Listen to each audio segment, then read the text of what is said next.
Para empezar, otra vez, la farmacodinámica es el estudio del fármaco, la interacción del fármaco con nuestro cuerpo. Esto tiene una actividad intrínseca dentro de la célula, como dijimos en la anterior clase. El efecto agonista, el efecto antagonista se relaciona a lo que vamos a ver hoy. ¿Okay? Un efecto agonista está relacionado con una actividad intrínseca. ¿Qué quiere decir? Que cuando el receptor se une, la molécula se une al receptor, tiene su efecto farmacológico. Ya sea positivamente dentro de la célula o ya sea en su función negativa. Tenemos varios receptores en una célula. Podemos producir varios efectos relacionados con sus receptores. Entonces, nos dice en esta imagen, la administración del fármaco viene a ser el estudio de la farmacocinética, absorción, distribución, metabolismo y eliminación. Bueno, y el complejo fármaco-receptor está relacionado con la farmacodinámica.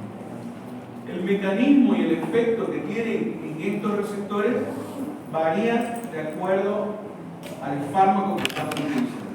Efecto agonista, intrínseco, positivo.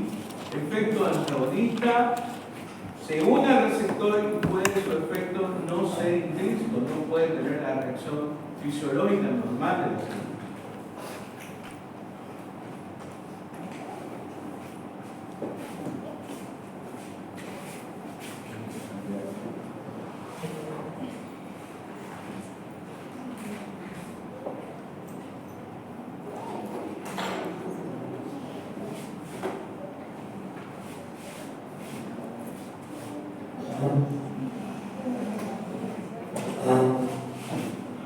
¿Estamos hasta ahí o no estamos? ¿Sí? Entonces, ¿qué es un efecto agonista?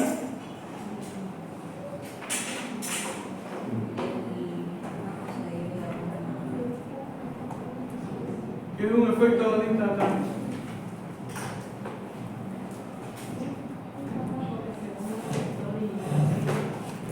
Un fármaco que se une al receptor y ahí.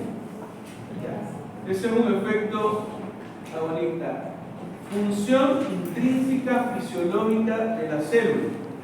Si queremos un fármaco que actúe produciendo aumento de las contracciones, por ejemplo, musculares, es el efecto agonista. Efecto antagonista.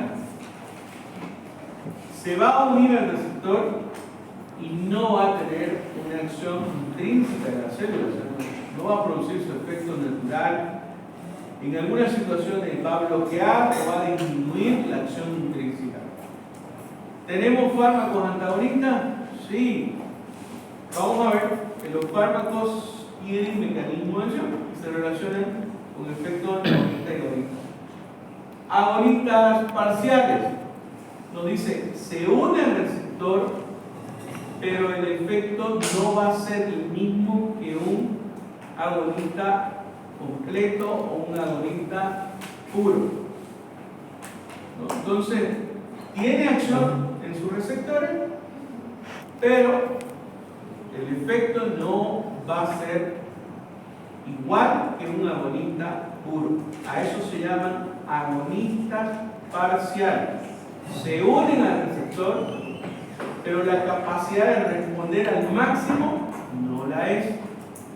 Es una capacidad de respuesta, ¿no?, a mitad del efecto máximo de un agonista puro. Entonces tenemos agonistas, antagonistas, agonistas parciales, agonistas que están relacionados con su receptor. Bueno, vamos a seguir.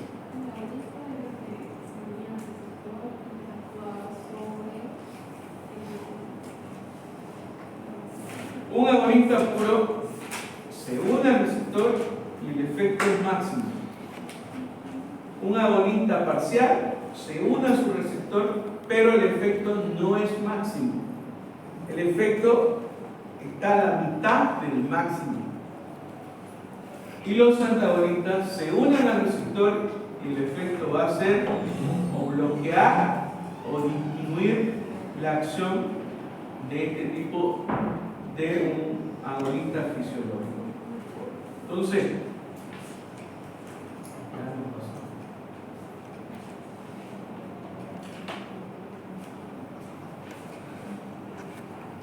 por ejemplo, este es un neurotransmisor. Este es el botón presináptico, dentadura sináptica, membrana posináptica. Aquí tenemos a los receptores correspondientes. Si decimos que es un, por ejemplo, liberador de serotonina, esta estructura sináptica, la estructura sináptica, y decimos que es un fármaco que va a bloquear el botón presináptico, ejemplo, se llaman, ¿no?, bloqueadores de la absorción de la serotonina. Medicamentos que se relacionan con eso están relacionados como antidepresivos, ¿no? Escitalopram, citalopram, sertralina, vienen a ser medicamentos relacionados con un mecanismo de acción que va a bloquear el efecto que hace un receptor a estos niveles. Podemos bloquearlo y podemos aumentar el neurotransmisor a estos niveles, ¿no? Y esos neurotransmisores van a ir a aumentar el efecto en los receptores correspondientes. Entonces, a estos medicamentos, por ejemplo, se le llaman bloqueadores de los canales de serotonina, ¿no? ¿Por qué lo bloquean? Para que no se metabolice, ¿no?, dentro del botón presináptico, ¿no?, y este no disminuya en caso de que nosotros lo bloqueemos. A ver, vamos a hacerlo con Chu y con todo, porque lamentablemente me mira. A ver, botón presináptico. ¿Estamos? Sí. Hendidura sináptica. Esta es la hendidura sináptica. Membrana posináptica. Una vía. Un neurotransmisor. Neurotransmisor del sistema nervioso central. Serotonina. Estamos hablando de uno. Hay muchos, ¿no? Pero uno. Se libera gracias al calcio por exocitosis. Se libera por exocitosis. Este va y cumple su función y es degradado y es llevado de nuevo fisiológico. Estoy hablando de fisiología, eso es lo que tendrían que saber. Es llevado de nuevo al botón presináptico. ¿Para qué? ¿Para qué? Para continuar este proceso. ¿Qué hace la serotonina? Es un neurotransmisor excitador o inhibidor. Es excitador. Dentro de las catecolaminas encontramos noradrenalina, adrenalina, dopamina, serotonina. Serotonina es esto. Entonces tenemos fármacos que van a lo único que hace el fármaco, no inventa funciones, o bloquea o excita, o lo hace o no lo hace, pero sí tiene una molécula que va directamente a los receptores, ya sea a los receptores posinápticos o a los receptores presinápticos, ¿no? Y nos dice un efecto de un bloqueo, por ejemplo, del receptor que recibe la serotonina para de nuevo meterla acá, nos va a producir un aumento o una disminución del neurotransmisor que está acá. Si el fármaco bloquea que se entre de nuevo la serotonina, ¿va a aumentar o va a disminuir acá? Va a aumentar. Y por ende, se va a unir más tiempo a sus receptores. ¿Qué va a suceder? ¿Qué nos dice la fisiología de la depresión? Está relacionada con la disminución de la cantidad de serotonina. Un fármaco que bloquea esta función va a aumentar el neurotransmisor y por ende va a aumentar el tiempo de unión a su receptor. Ese es un efecto, ¿no?, que tiene la función de bloqueo. Hay medicamentos que tienen la función de aumentar, no así, de otra forma, aumentar los neurotransmisores. A ver, la inhibición de la monoaminoxidasa. ¿Qué es la monoaminoxidasa? Es una molécula enzimática que va a degradar a las catecolaminas. Tenemos dos, se llama catecolaminotransferasa y la monoaminoxidasa. Esas dos. Si yo al fármaco lo bloqueo esta función de la monoaminoxidasa, la degradación de la catecolamina no va a ser, no se va a degradar, va a aumentar la acción, va a aumentar la concentración y lo vamos a tener más tiempo en sus receptores. Ejemplo, la aminotriptilina es una molécula farmacológica que la tenemos en nuestra farmacia y que en algún momento la podemos utilizar. Nos sirve para medicamentos antidepresivos y nos sirve medicamentos para los dolores neuropáticos dentro de los protocolos. Dentro del protocolo que ustedes van a estudiar o van a hacer, seguramente que se van a topar con estas características del fármaco. ¿Ok? ¿Hasta ahí estamos bien?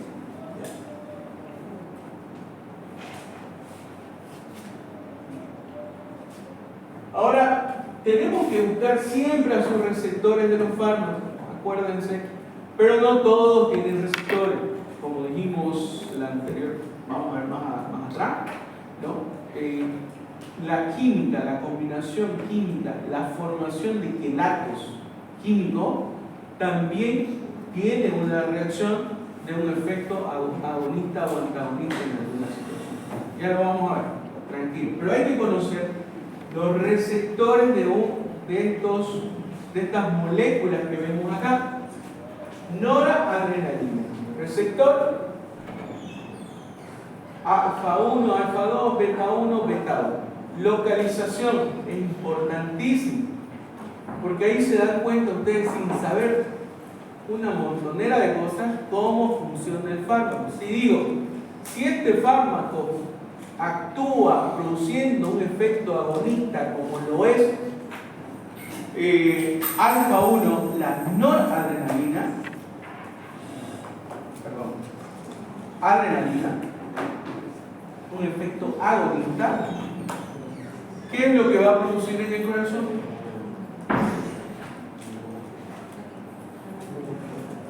Todo lo que es positivo en la fisiología cardíaca del simpático. Inotropismo, positivo. Vagnotropismo, positivo. Gronotropismo, positivo. Si yo le doy adrenalina a mi paciente, yo con saber que actúa en beta 1, solamente con saber eso, estoy sabiendo todo lo demás. ¿Pero por qué? Porque son los receptores y cuando se activan los efectos de agonista, se relaciona con eso. ¿Qué pasa si yo lo bloqueo?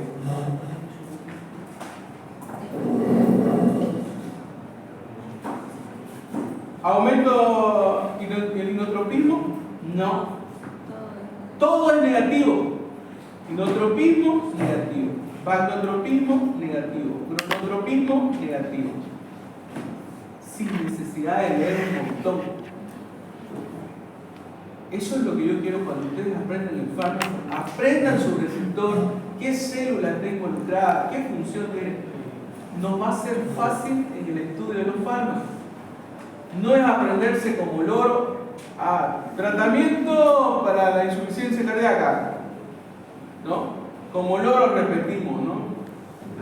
Nalapri, como loro repetimos, digo, sí, bueno, no, tenemos que saber dónde actuamos, qué hacemos, y los estudios de investigación, lo que ustedes están haciendo ahorita. Doctor, pero mire, usted me dice aquí que este protocolo solamente tiene un fármaco. Mentira, porque ese fármaco es solamente una opción que tenemos. ¿Pero tenemos más opciones? Sí, tenemos más opciones. Tenemos otra familia, otras características farmacocinéticas, otras características farmacodinámicas. Tenemos mecanismos de acción que nos pueden producir un efecto similar. Si yo digo que inhibimos la monoaminoxidasa, vamos a aumentar las catecolaminas dentro del espacio sináptico. Si yo digo que bloqueamos la recaptación de serotonina, vamos a tener también serotonina aumentada, una catecolamina. O sea, dos fármacos en diferentes lugares de acción provocando la misma acción farmacológica. ¿Hasta aquí entendí? Vamos a ver. Vamos.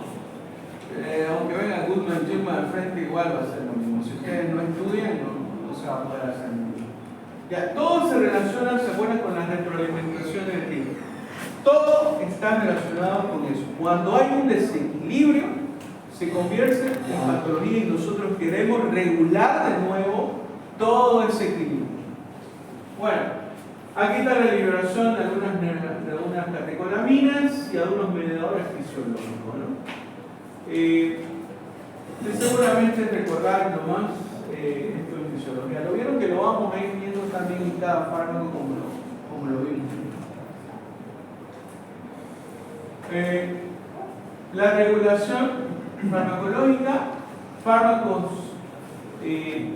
con efecto antagonista, incrementan la liberación de un neurotransmisor por bloqueo de receptores presinápticos inhibidores y la disminuyen al bloquear los facilitadores. Efecto agonista, podemos ver lo contrario, ¿no? De antagonista. Estas son las características que podemos utilizar un antagonista. Por ejemplo, podemos bloquear o hacer tratamiento de la presión arterial, pero sí, pero conociendo la fisiología podemos dominar esto. ¿Cómo se controla la presión arterial? Nos preguntamos. ¿O quién controla la presión arterial? Son dos datos fisiológicos muy importantes. Uno que se llama resistencia vascular periférica y otro que se llama gasto cardíaco. Las dos, podemos actuar en las dos. Fármacos que actúan en el sistema nervioso simpático, bloqueando, por ejemplo, los beta bloqueadores, o fármacos que están relacionados con el sistema renina-angiotensina-aldosterona. Uno a corto plazo y uno a largo plazo. Es la fisiología. ¿Y dónde actúa, por ejemplo, el sistema renina-angiotensina-aldosterona? Va a ser en el vaso sanguíneo, va a producir vasoconstricción. Y cuando yo utilizo un medicamento de esto, ¿qué es lo que produce? Vasodilatación. ¿Y qué nos dice la fisiología de la presión arterial? Que la resistencia aumentada vascular produce aumento de la presión. Y si nosotros pusimos vasodilatación en la resistencia vascular periférica, su acción va a ser bajarla. Sencillísimo, chicos. Fisiología básica, ¿no? Pero, ¿podemos hacer esto? Sí, lo podemos hacer. Esto es un efecto antagonista a la liberación de catecolamina. Intoxicación por órgano fosforado. La acetilcolina está involucrada, por supuesto que sí. ¿no? Entonces, vamos a ver por qué los órganos corporados, por ejemplo, producen aumento de la acetilcolina y produce un síndrome que se llama el síndrome parasimpático. Siempre, por ejemplo, personas que vengan con una intoxicación por órganos corporados, es un síndrome parasimpático. ¿Qué pasa en los ojos? Pupilas dilatadas, fisiología normal del parasimpático. ¿Qué hace el parasimpático? No, perdón, ¿las pupilas las contrae o las dilata? Las contrae. Las secreciones, ¿las aumenta o las disminuye? ¿Ah? Las aumenta. En el corazón, ¿aumenta la frecuencia cardíaca o la disminuye? La disminuye, porque la acetilcolina hace lo del corazón al otro lado. Esfínter. ¿Controla el esfínter o no controla el paciente intoxicado por órganos corporales? Se hace pipí y se hace caca. Entonces, yo no me estoy inventando nada. El órgano corporado aumenta la acetilcolina por una inhibición de la acetilcolinesterasa. Entonces, tenemos un medicamento que va a bloquear al receptor de la acetilcolina. Lo vamos a ver más adelante con el intoxicación, antihistamínicos. Liberación de histamina y la bloqueamos con los antihistamínicos, ¿no? Úlceras péptidas. Está relacionado. Si la úlcera péptida, la celulita que se llama la célula parietal tiene receptores. ¿Cuáles son los receptores fisiológicos que tiene? Para que se estimule. Tiene receptores de acetilcolina. Tiene receptores H2. Cuando nosotros bloqueamos a este receptor, producimos un efecto terapéutico en la liberación de hidrogeniones con la formación del pH gástrico, ¿no? ¿Qué medicamento? Ya vamos a ver qué medicamento. Por ejemplo, lo tenemos en nuestras farmacias, se llama ranitidina. Es un medicamento que lo utilizamos bastante porque es el que tenemos en nuestras farmacias. No hay omeprazol, no crean que hay omeprazol. No existe omeprazol en las farmacias por vía endovenosa, principalmente en la utilización de emergencia. No, tenemos omeprazol, pero por vía oral. La actuación de ese fármaco es muy lenta, por vía endovenosa es rápida. ¿No? Bueno, pero ya, vienen a ser antídotos específicos de la sobredosis de estos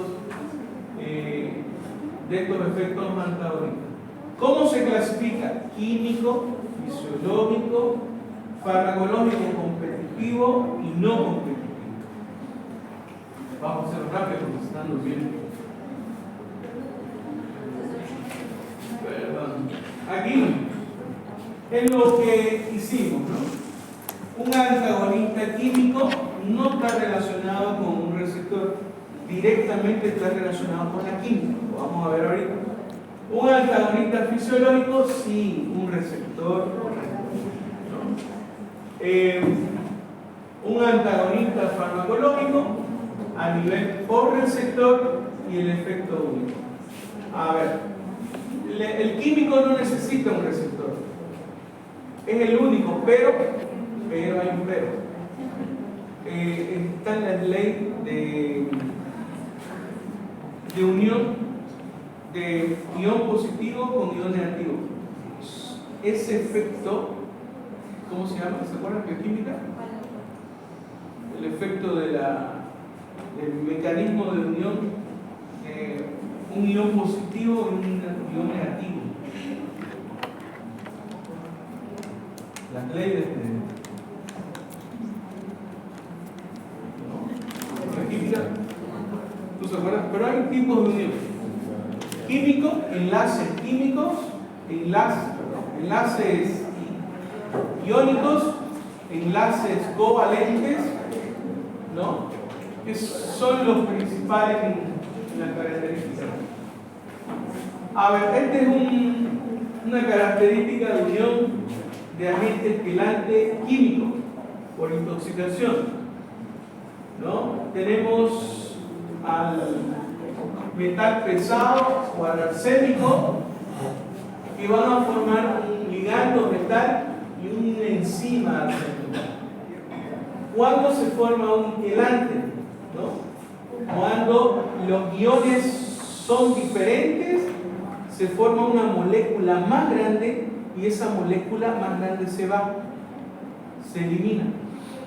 Es lo que hace la medicina, lo que ahorita está el boom de la medicina ortomolecular. Utilizan azul de metileno. El azul de metileno no tiene un receptor dentro de nuestro cuerpo, es químico. Todos los metales pesados se unen y se va eliminando. Tiene su lógica química, ¿no? Lo mismo que pasa acá. Este es un antagonista químico, por ejemplo, ¿no? La quinina, la heparina, un ion positivo con un ion negativo forma un quelante. Por ejemplo, la heparina es un medicamento y si se intoxica por heparina, tenemos una molécula que se llama protamina. Y forman el complejo heparina-protamina. O sea, forma ese complejo de unión. ¿Para qué? Para que no se siga reabsorbiendo y sea una molécula grande y se vaya. Yo sé que es complejo cuando uno bioquímica la tiene un poquito, pero no hay que hacerse problema. Ion positivo con ion negativo se unen, se hacen más grandes y se eliminan. Punto. Eso quiere decir tantas cosas, ¿no? Pues nada más. Pero esto está relacionado con un enlace químico, con un efecto antagonista.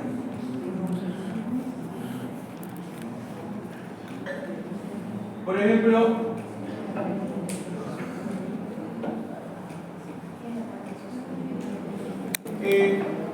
a ver, si yo les digo el hidróxido de aluminio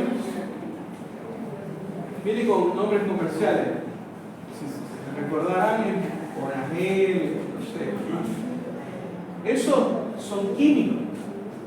¿Por qué son químicos? Porque no se unen a ningún receptor.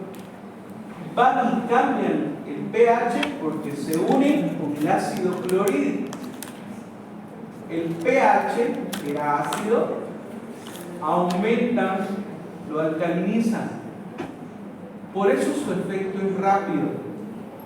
No es el mismo efecto que un omeprazol, ¿no? Un omeprazol por declusión. ¿Cuál es más rápido?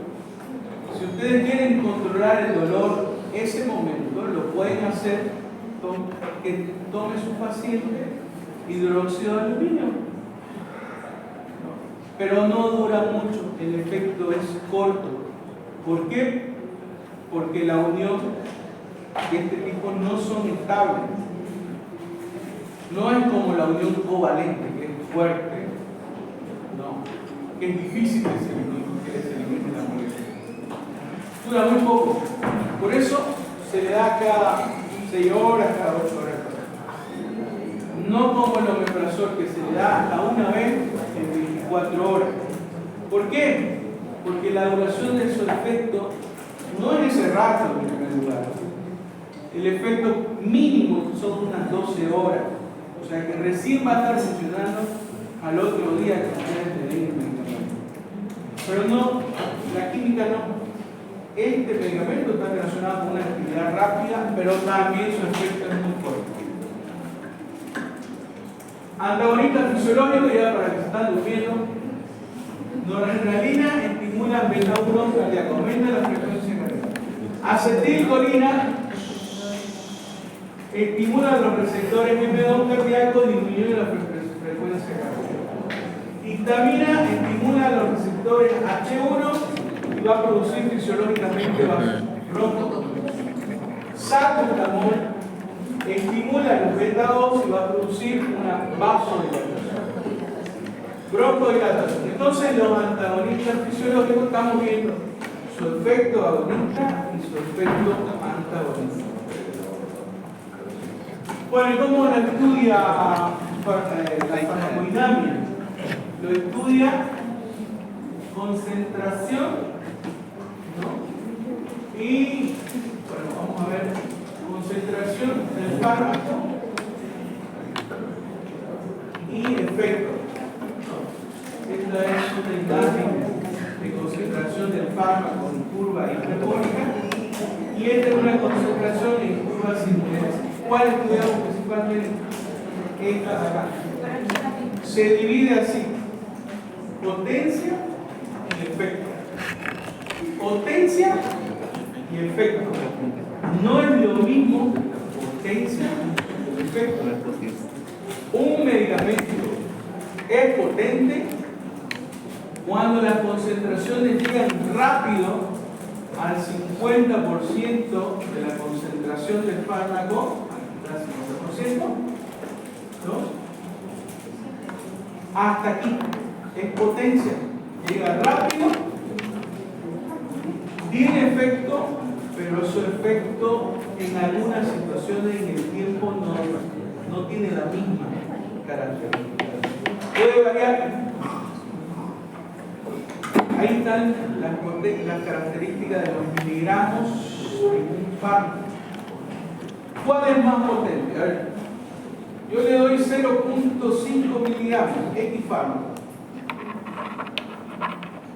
Y en cuestión de minutos llega a su efecto al 50%. Pero yo le doy 1 gramo y la potencia no es la misma. Llega al 50% a tener su efecto en más tiempo y a más concentración. Si yo digo, ¿cuál es más potente? ¿El de 0.5 o el de 1 gramo?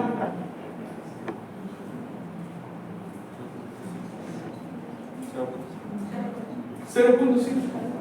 Va a tener una potencia espectacular, porque 0.5 miligramos vamos a llegar a una potencia rápida y vamos a llegar al efecto que tenemos. Pero eso no significa que el efecto sea el adecuado, porque puede ser potente, pero el efecto no dura ni 5 minutos, ¿no? Entonces puede ser potente, pero el efecto no llega a tener una acción de fármaco. El fármaco tiene que tener una potencia buena y un efecto bueno. En algunas situaciones, por eso les decía, el conocer esto nos da parámetros que ustedes pueden decir, vamos a utilizar enalapril 10 miligramos, pero los sartanes de 50 miligramos. ¿Y el efecto? ¿Cuál de los dos en efecto sería mejor? Y en potencia sería mejor. ¿El enalapril o el losartán? El enalapril con 10 miligramos ya tiene su efecto. Y el losartán con 50 miligramos recién está controlando la presión arterial. Entonces, en esa situación, ¿cuál es más potente? ¿El enalapril o el losartán? El enalapril. Bien. Ya está, me costó. Ya está. Ya vamos a seguir. ¿Facilito, no? Sí. Facilito. Bueno, competitivos y no competitivos. ¿No? Ahora, aquí vemos moléculas que se están uniendo al receptor y lo están sacando, ¿no? Cuando aumentamos la concentración del agonista, ¿no?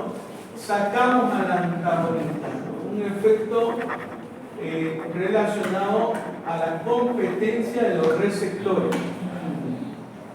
Hay moléculas que aunque aumentemos la concentración, la molécula continúa, no se va. A estos se le llaman no competitivos y a estos se le llaman competitivos. Bueno, esto es lo mismo que les decía hace ratito en este desplazamiento, la curva dosis-respuesta, ¿no? Tiene potencia, el efecto es el mismo, A o B, tenemos una diapositiva mejor, ¿no?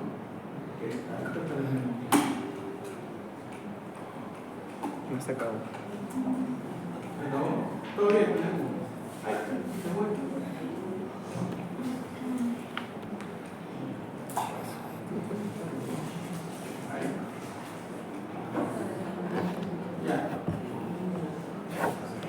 Por ejemplo, nos da esta diapositiva y nos dice la acetilcolina cuando se une a su receptor, ¿no? Estamos hablando hipotéticamente de una intoxicación por órgano fosforado. La concentración de acetilcolina es mucho más de lo normal y la unión a sus receptores también. Por eso es que da el síndrome parasimpático, un dominio de la acetilcolina, ¿no? Un dominio de este neurotransmisor.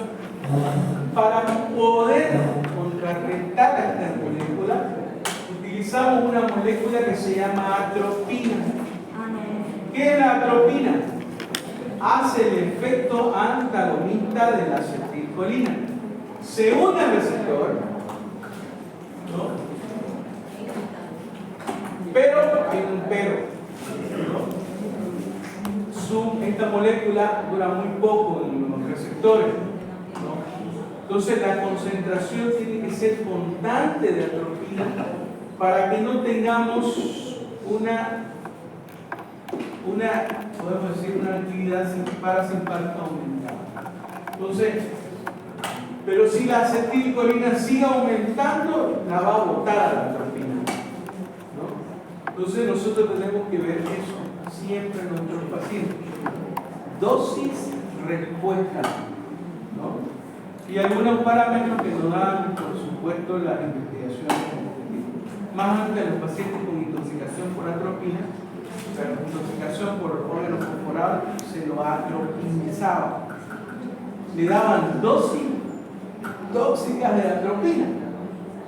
Y ese paciente, todavía yo tuve. No lo digo yo porque lo aprendí viéndolo, ¿no?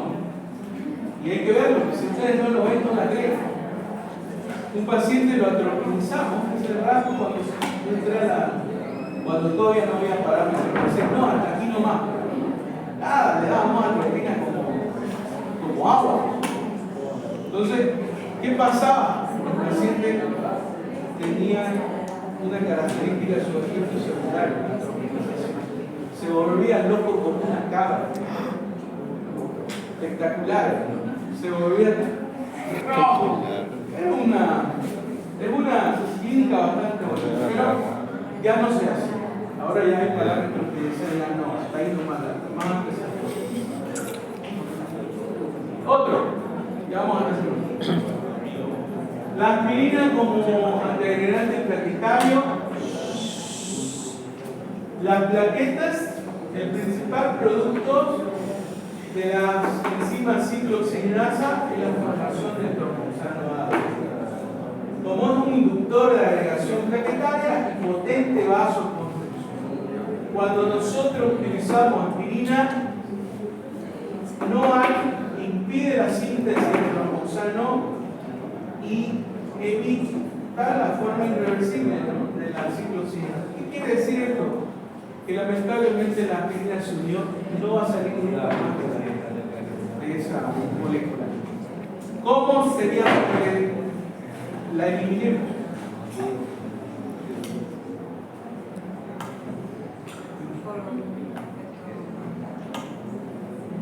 Esperar a que otra vez se sintetice plaqueta. Hagámoslo clínico. Tengo un paciente que tiene que entrar al quirófano mañana. No de emergencia, programada. El paciente está tomando aspirina. paciente entra al quirófano, ¿qué va a pasar? ¿Se va? No va a haber efecto tampoco. ¿Qué es lo que se hace en estos casos? Por supuesto, tenemos la construcción de plaquetas, pero se espera la vida media de las plaquetas para que otra vez se forme la plaqueta. Ese es un problema que tenemos que ver siempre. Los anestesiólogos tienen que saber al dedito cuando se equivocan. Ya van a ver cómo se hace. Pero está relacionado con eso. Esta molécula no se va a salir de esa proteína. O sea, es malo que hagamos lo que hagamos, no va a pasar. O sea, o colocamos plaquetas, o esperamos hasta los 10 días que haya, pero ya no le damos el medicamento, ¿no? Esperamos los 10 días que esté para otra vez comenzar el tratamiento, ¿no? Sí, que tiene que comenzar aspirina para toda su vida, pero solamente en el acto de la operación se quita y después se vuelve a utilizar. Por eso es importante el saber cómo se une, qué características. Este, por ejemplo, es una unión covalente. Una unión que es difícil de producir una liberación de la unión. Entonces hay que esperar la síntesis de nuevas plaquetas para tener una función. ¿Tiene alguna pregunta?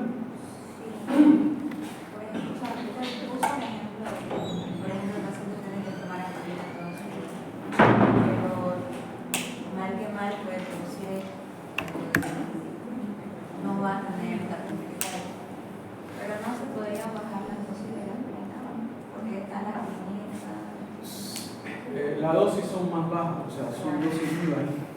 Entonces, si bajamos más la dosis, ya, claro, no tiene, pero igual ya está unida. No podemos hacer absolutamente nada, ni bajar la dosis. Es directamente no dar y esperar la vida media para que estas plaquetas cumplan su vida útil y se vayan. Y colocarlo. Es un ejemplo de lo que pasa en la vida real, porque la mayoría vienen con patologías, con hipertensión y a una enfermedad coronaria que están recibiendo aspirina. Entonces, cuando pasamos por cirugía y nos pusieron un caso clínico del esto mismo, para que no sucediera eso ni tampoco ¿bajarían la dosis? se baja No. No, porque la o sea, pero unión... no de esto, sino por el ejemplo de la hipertensión arterial. Ah, ya. Ahora, es recomendable el tratamiento con aspirina, la hipertensión arterial. La respuesta es: primero se controla la presión arterial y después utilizamos antiagregantes plaquetarios. Porque al momento que nosotros utilicemos antiagregantes plaquetarios y haga una hemorragia cerebral, si la vamos a poder combinar. Es un error que nosotros cometemos. No, tiene que tomar su antihipertensivo y tomar su aspirineta. Mentira. Primero controle la presión arterial y después continúe con la aspirina. ¿Por qué? Caso que de repente, chicos, yo me encanta farmacología, ¿no? Pero sus profesores de especialidad, como cardio, les va a decir seguramente lo mismo, pero está relacionado con investigación. Por eso yo quiero que ustedes aprendan a moverse con investigación de fármacos. En el primer trabajo que estamos haciendo, el de historia, pero ahora vamos a ver si no, o sea, lo que quiero es que ustedes aprendan eso. ¿No? ¿Es conveniente o no es conveniente? ¿Qué contraindicaciones este medicamento me va a sugerir como médico que tome la aspirina en una persona hipertensa? Primero controlamos la intensidad, después le damos. ¿Por qué? Porque tenemos un riesgo de producir hemorragias, ACV, y eso es lo que abunda en nuestro. Y no nos damos cuenta al lavarnos. Algunas veces yo digo cosas que es para defendernos a nosotros.